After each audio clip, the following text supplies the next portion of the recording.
ಪ್ರೀತಿಯ ವಿದ್ಯಾರ್ಥಿಗಳೇ, ಇವತ್ತಿನ ವಿಡಿಯೋ ನಿಮಗಾಗಿ.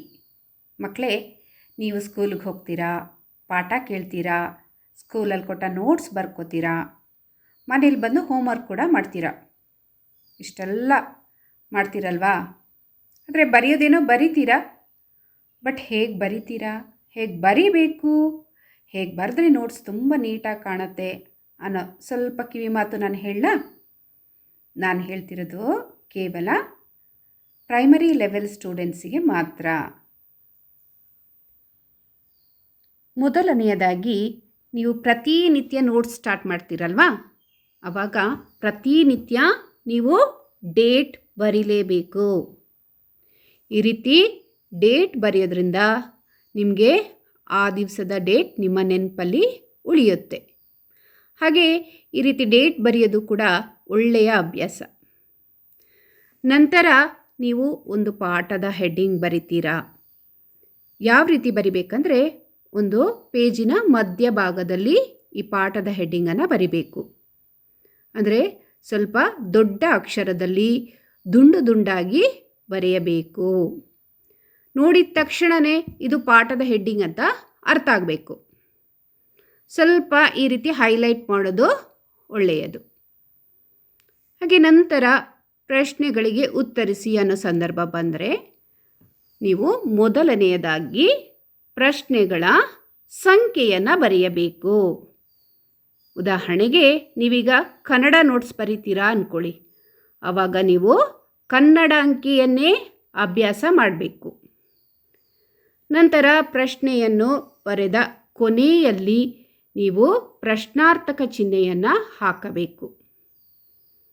ಹಾಗೆಯೇ ಉತ್ತರ ನೀವು ಪ್ರಶ್ನೆಯ ನೇರಕ್ಕೆ ಮೊದಲಿನ ಸಾಲಿನಲ್ಲಿ ಬರೆಯದೆ ಸ್ವಲ್ಪ ಸ್ಪೇಸ್ ಬಿಟ್ಟು ಬರೆದ್ರೆ ತುಂಬ ಉತ್ತಮ. ಹಾಗೆ ಕೊನೆಯಲ್ಲಿ ನೀವು ಫುಲ್ ಸ್ಟಾಪ್ ಹಾಕೋದನ್ನು ಮರೆಯಬೇಡಿ. ನಂತರ ಒಂದು ಲೈನಿನ ಅಂತರದಲ್ಲಿ ಒಂದು ಸ್ಕೇಲಿನ ಸಹಾಯದಿಂದ ಗೆರೆಯನ್ನು ಎಳೆಯಬೇಕು. ಇವಾಗ ನೋಡಿ ಮಕ್ಕಳೇ, ನಿಮಗೆ ಸ್ಪಷ್ಟವಾಗಿ ಅರ್ಥ ಆಗ್ತಿದೆ ಯಾವುದು ಪ್ರಶ್ನೆ, ಯಾವುದು ಉತ್ತರ ಮುಗಿದಿದೆ. ಹಾಗಾಗಿ ನಾನು ಇಲ್ಲಿ ಗೆರೆಯನ್ನು ಎಳೆದಿದ್ದೀನಿ ಅಂತ. ನಂತರ ಎರಡನೇ ಪ್ರಶ್ನೆಗೆ ನೀವು ಸಂಖ್ಯೆಯನ್ನು ಹಾಕಬೇಕು. ನಂತರ ಮೊದಲನೇ ಪ್ರಶ್ನೆ ಮತ್ತು ಉತ್ತರ ಇವುಗಳಲ್ಲಿ ಏನೇನು ನಿಯಮಗಳನ್ನು ಪಾಲಿಸಿದ್ದೀರಾ ಅದನ್ನೇ ಇಲ್ಲೂ ಕೂಡ ನೀವು ಪಾಲಿಸಬೇಕು.